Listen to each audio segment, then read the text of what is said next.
강세장일 때 2005년도에 코스피가 54% 가까이 올랐는데 예. 코스닥은 87% 올랐고 과거에도 보면요. 코스닥이 마지막 과열이 나오고 장이 끝나거든요. 2017년, 18년도에도 반도체 랠리였지만 2017년 말에서 2018년 초는 코스닥의 신라젠, 예. 셀트리온 예. 뭐 해가지고 바이오들이 엄청 오르고 예. 끝났어요. 근데 이번에는 안 그렇잖아요, 아직. 예. 왜 안 그러냐면 대형주 랠리가 안 끝나서 그래요. 반도체 랠리가 끝나면 그러면 코스닥이 불을 뿜는 장이 될 수가 있고.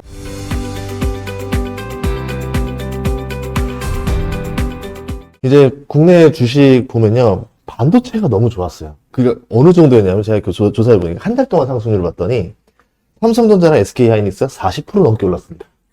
그러면서 이제 주변에서 이제 그 얘기가 들려오는 거예요. 이제 삼성전자 사도 될까? 전서방? 근데 저는 뭐 어떻게 대답해야 될지 모르겠더라고요. 이거 어떻게 해야 될까요? 이제.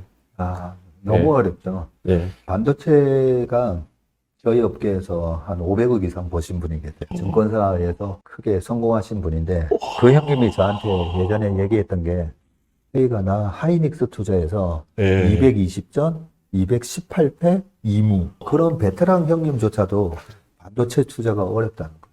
예. 근데 왜 어렵냐면 네. 반도체는 이익이 많이 났을 때 사면 필패거든요. 그리고 하이닉스 한번 생각해 보세요. 2년 전만 하더라도 2023년에 7조 7천억 손실 났었잖아요. 하이닉스 망하고 이게 SK그룹의 유동성 문제를 불러일으킬 수 있다. 그럴 때 샀으면 그게 5만 원이었거든요. 5만 원이 지금 몇 배 나요. 그래서 우리가 반도체가 왜 어렵냐면 다들 이익이 어마어마하게 난다. 특히나 우리나라는 삼성전자가 시가총액 1등이고 그래서 뉴스에 삼성전자 하이닉스에 관한 뉴스가 많이 나옵니다. 와, 올해 얼마 벌 것 같아. 지금 주가가 얼마 돼서. 제일 어렵죠. 네, 그러다 제일 보니까 이 포모로 이렇게 말려들기가 제일 쉬운 게 사실 반도체예요. 그래서 그 2021년에도 96,000원 갔을 때 딱 그때 12만 원 리포트가 나오는 걸 보고 그래? 12만 원인가? 또 들어갔다가 이제 물리신 거잖아요. 그런데 그렇게 물리셨던 분들이 막 이렇게 물타기를 하다가 계속 빠지니까 너무 힘들어요. 전문인 너무 힘들어요. 하면서 제 단가가 67,000원인데 저는 본전만 되면 무조건 털고 나올 거예요. 그랬었거든요. 예, 맞습니다. 근데 그랬을 때 오히려 더 사야 되는데. 그죠? 그럴 때 더 사야 되는데 왜 털고 나오고 싶어요 하면 안 좋은 얘기가 계속 나와요. 반도체 맞아요. YOY 마이너스 40%. 근데 23년에는 적자 얘기까지 나왔으니까. 근데 이 반도체를 투자할 때 저는 5년의 평균을 내보잖아요. 5년의 평균을 내보면 반도체도 영업이익률이 15%가 넘어요. 그런데 15%가 넘는데 어느 해 너무 안 좋잖아요. 네. 그러면 너무 안 좋았기 때문에 그 다음에는 반드시 너무 좋게 돼 있어요. 그러니까 23년에 7조 7천억 적자하다가 이번에 하이닉스가 또 떼돈 버는 거잖아요. 하이닉스가 지금은 SK 하이닉스죠. 예. 하이닉스가 SK로 넘어갔던 게 2011년도에 SK텔레콤으로 넘어가거든요.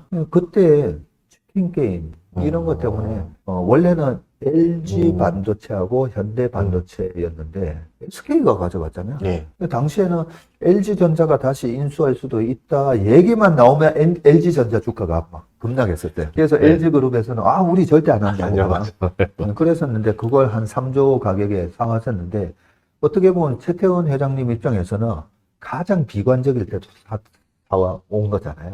그래서 우리는 반도체 투자하실 때는 늘 좀 저는 그렇게 생각하셨으면 좋겠어요. 지금 삼성전자 14만 원 가고 하이닉스 70만 원에서 방송 보니까 계속 이익 잘 나온다는데 그거는 반영이 다 됐다라고 보면 돼요. 반도체는 특히나 미국의 중간선거가 있었던 해는 오히려 조심을 해야 되거든요.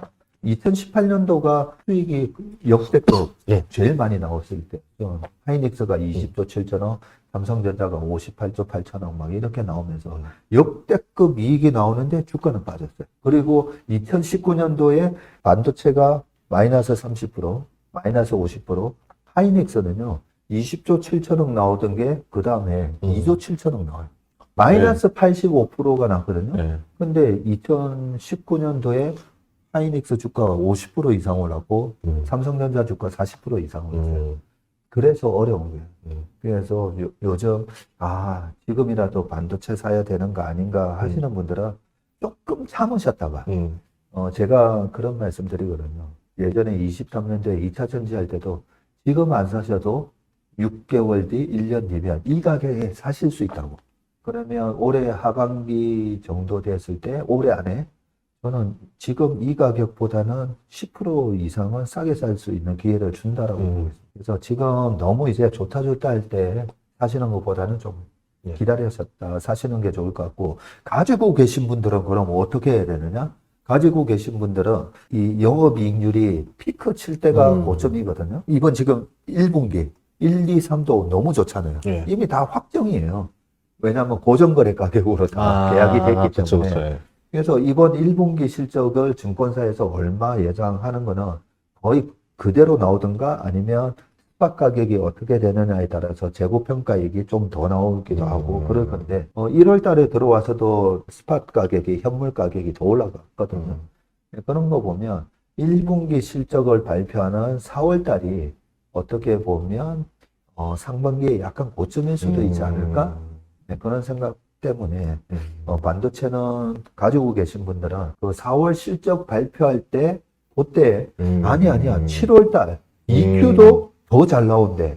그러면 가지고 계셨다가 7월 달에 발표할 때 파시고, 지금은 4월 달에 1분기 실적 발표할 때 나는 팔아야지. 약간 그런 마음으로 가지고 계셔도 될 것 같아요. 증권업에 오래 계셨으면 또 슈퍼개미 같이 좀 약간 자산 많은 분들 많이 봤잖아요. 네. 그분들 투자 스타일이 어때요? 제 주변에 이제 찐 슈퍼개미들이 좀 있거든요. 하나 말씀드리면, 한 가지 스타일만이 정답은 절대 아니에요. 희한한 스타일들도 있어요. 약간 동전 주식 모아서 슈퍼개미 된 사람도 있고요. 그 다음에 모멘텀 플레이를 진짜 잘해서 슈퍼개미가 되신 분도 있고, 워런 버핏 하면 우리가 맨날 가치 투자의 대가 이러잖아요. 어떻게 보면 우리가 알고 있는 그 가치 투자 개념은 아니에요. 워런 버핏이 찰리 먼거를 만나서 투자를 하시면서 스타일이 좀 바뀌셨거든요. 바뀌시면서 굉장한 모멘텀 플레이예요. 제가 봤을 때는. 그렇죠. 그래서 무슨 소리야 이러실 건데, 코로나가 터졌을 때 워런 버핏이 은행주, 그 다음에 항공주 날려버리죠. 그리고 금광 주식 샀었잖아요. 그러다가 3개월, 6개월 딱 지나고 보니까 이번에는 금융위기 사태로 가는 게 아니네 하면서 다시 팔아버리죠. 그게 모멘텀 플레이예요. 사실은 어떻게 보면. 애플도 한참 나중에 샀잖아요. 그러니까요. 애플은 2016년에 지금 사신다고? 나이가 드시더니 이제 좀 총기가 떨어지셨나 보냐. 사람들이 그렇게 얘기했는데 비싼 가격임에도 불구하고 워런 버핏은 이렇게 경제적 혜자를 갖고 있는 이런 기업은, 독점적인 경쟁력을 갖고 있는 기업은 그냥 사놓고 나면 계속 올라간다. 근데 워런 버핏이 스티브 잡스가 살아계실 때는 안 샀어요. 어떻게 보면 워런 버핏이 테슬라도 안 사잖아요. 스티브 잡스, 앨런 머스크 좀 비슷하지 않습니까? CEO 리스크가 있다 보는 거네요. 네, 오히려 현재긴 한데 약간 이 변덕스러울 수 있는 그런 걸로 CEO 리스크를 오히려 보셨던 거고, 팀 쿡은 믿을만 하다고 해서 리스크 없어 보이잖아요. 그런 부분으로 봤을 때 저는 주변에 슈퍼개미들 보면 다양한 스타일이 있는데, 저는 우리 시청자분들이 나도 정말 주식을 한번 돈을 벌어보고 싶다면 나만의 스타일을 찾으셔야 돼요. 그래서 제가 야구 선수로 이대호 선수도 있고 옛날에 김주찬 선수도 있고 이용규 선수 다 다르잖아요. 그래서 나는 어떤 스타일인가를 찾으셔야 되고요. 그 찾는 것 중에서 내가 모멘텀이 맞다. 그 모멘텀 하시면 되는데, 여기서 모멘텀이라는 거는 이익 모멘텀 플레이어가 돼야 돼요. 테마 모멘텀은 아닙니다. 그러면은 이제 반도체 쪽이 어쨌든 이 정도 상승률이면 2026년에 그러면 반도체 말고 좀 다른 주도주 좀 보시는 거 있으세요? 그래서 반도체가 상반기까지 좀 이어지면, 반도체가 이제 랠리가 끝나잖아요. 이게 되게 중요한 부분이 있는 게, 반도체가 얼마나 많이 올랐느냐에 따라서 그 다음 주도주가 얼마나 강하게 갈지 우리가 가늠을 할 수 있어요. 그게 어떤 논리냐. 지금 삼성전자 하이닉스 합산 시총이 1300조가 됐잖아요. 800조, 500조 됐어요. 얼마 전까지 삼성전자가 450조, 뭐 400조 왔다 갔다 할 때 하이닉스가 80조에서 100조 뭐 예, 이랬었는데 예. 지금 800조, 500조가 됐거든요. 그러면 합산은 1300조 됐죠. 그런데 우리 같이 제가 기관 펀드를 많이 운용할 예. 때 기관 주식형 펀드는 비중을 90 이하로 못 낮춰요. 순수 주식형 펀드는. 그러면 삼성전자 하이닉스가 강할 때는 얘를 채워 넣어야 되고요. 삼성전자 하이닉스의 반도체 모멘텀이 끝났다 싶으면 얘를 팔아야 되죠. 근데 팔아야 되는데 주식은 90% 이상 채워야 돼요. 그래서 뭘 채우지 하는데 지금은 1300조가 됐다는 거죠. 1300조가 돼서 10%만 팔아도 130조가 생기는 거거든요. 그러면 이걸로 뭘 사야 되지 하는데 특히나 약간 중소형주 장세가 되면 네. 이번에 올라가는 중소형주들이 어마무시하게 올라갈 거다. 저는 그런 생각이 들고 또 하나가 강세장일 때 2005년도에 코스피가 54% 가까이 올랐는데 예. 코스닥은 87% 올랐고 과거에도 보면요. 코스닥이 마지막 과열이 나오고 장이 끝나거든요. 2017년, 18년도에도 반도체 랠리였지만 2017년 말에서 2018년 초는 코스닥의 신라젠, 셀트리온 예. 뭐 해가지고 바이오들이 엄청 오르고 예. 그랬어요. 근데 이번에는 안 그렇잖아요, 아직. 예. 왜 안 그러냐면 대형주 랠리가 안 끝나서 그래요. 그래서 반도체 랠리가 끝나면 그러면 코스닥이 불을 뿜는 장이 될 수가 있고 근데 아마 저의 방송을 좀 오래 보신 분들은 아니 근데 짝수에는 코스닥 하면 안 된다고 했는데 제가 그 얘기 많이 했거든요. 네, 홀수해의 코스닥의 평균 수익률이요. 98년 이후로 보면 홀수해에는 코스닥의 평균 수익률이 39.7%예요. 연평균 40%가 나요. 그럼 1년 하고 1년 쉬고 이것만 반복해도 그게 사실 청기누설인데. 근데 예. 짝수해의 평균 수익률은 마이너스 17.6%이래요. 아, 짝수에서 다 까먹네요. 짝수에 다시 다 까먹어요. 그래서 홀수에 돈 벌고 짝수에는 지켜라. 제가 그런 말씀 많이 드는데 그래서 2023년도에는 2차 전지 랠리로 또 좋았죠. 그렇죠. 엄청나죠. 그래서 2024년이 됐을 때 제가 웬만하면 4월 달까지 코스닥은 이제 다 비우세요. 했던 이유가 짝수에 저주가 있다는 거죠. 그래서 24년도에 코스닥 지수가 마이너스 21% 났어요. 근데 2차 전지 주식은 뭐 마이너스 70%. 그래서 짝수에는 조심해라고 말씀드렸는데 이번에는 보니까 너무 대형주 랠리로 그냥 홀수혜가 다 지나갔고 지금 짝수혜가 됐는데 코스닥 시장이 되게 차분하잖아요. 아직까지. 예. 따박따박 아니 코스피는 1.5% 올라가는데 코스닥 뭐야 0.3% 그렇죠. 좀 답답한 흐름인데 이 코스닥의 랠리가 상반기에 좀 있을 수가 있겠더라고요. 그게 한 7월 달까지 코스닥 랠리가 있을 수가 있고 만약에 매를 미리 맞고 하반기가 다시 강세장으로 돌아서면 그 하반기에는 뭔가 경기가 안 좋아져서 그러면 야 금리 인하가 가속화될 수 있다. 뭐 이런 얘기 나오면서 금리가 인하가 가속화되면 바이오한테는 무조건 좋죠. 그래서 하반기에는 바이오장이 좀 될 수 있고요. 또 하나는 예전에 2020년에서 21년 넘어갈 때 보면 2020년 코로나 장에서 BBIG 빅7이었잖아요. 빅7이었다가 삼성전자는 왜 못 올라와 6만 전자 그러다가 10월, 11월, 12월, 1월까지 전 세계에서 코로나 구제금을 주고 사람들은 못 나오니까 노트북 구입하고 하면서 반도체 랠리가 오면서 반도체가 확 오르고 대형주장이 끝나니까 21년도에 다시 빅7 종목의 B가 배터리 그리고 또 BB에서 B가 바이오였거든요. 그러면서 그때 뭐 삼성바이오도 있었고 셀트리온도 있었고 한데 뭐 코로나 치료제 백신하면서 셀트리온이 또 날라갔죠. 그리고 인터넷 게임이었는데 인터넷에는 네이버 카카오가 삼성전자의 하이닉스의 고점은 21년 1월 2월에 나왔는데 네이버 카카오의 고점은 6월 7월 8월에 나오잖아요. 그래서 기존의 주도주가 한 번 더 또 올라갑니다. 왜냐하면 이익 모멘텀이 있으니까.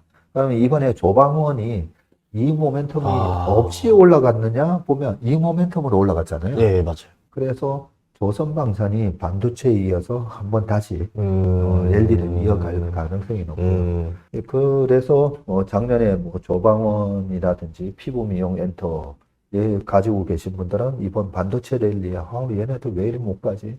그럴 수가 있는데 기존의 주도주가 반도체에 이어서 한번 랠리를 이어갈 가능성이 높다. 저는 그렇게 생각합니다. 최근에 그래서 미국 증시도 봤더니 크리스마스부터 지금까지 그 나스닥이나 S&P는 안 올랐잖아요. 러셀이 많이 올랐더라고요. 네. 그렇죠. 그게 논리가 그렇게 돼 있어요. 엔비디아 시총이 뭐 4,500조? 근데 엔비디아 조금만 팔면 중소형주 많이 살 수 있잖아요. 그런데 그 중소형주가 왜 강세장의 끝에 오냐면 처음에는 뭔가 위기가 있기 때문에 장이 빠졌잖아요. 위기 때문에. 코로나도 그랬고 22년도 페드가 고금리 올렸을 때도 그랬고. 근데 아니 위기 상황에서 중소형주 사면 안 되죠.